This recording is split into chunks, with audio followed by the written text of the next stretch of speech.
Naglabas na ng abiso ang Department of Education sa mga pampublikong paaralan na gawing indoor ang mga moving up o graduation ceremony dahil sa matinding init ng panahon.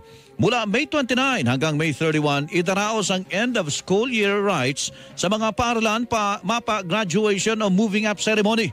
Sinabi naman ni Attorney Michael Poa, tagapagsalita ng Department of Education, na kung walang indoor venue o covered court ang mga paaralan, maaaring gawin ang seremonya sa mga oras na hindi masyadong mainit ang panahon. Kung meron naman tayong indoor venue with proper ventilation or covered courts, ay isusubukan po natin isagawa yung para nang sa ganun ay talagang hindi maapektuhan gaano ng sobrang init ang ating mga learners.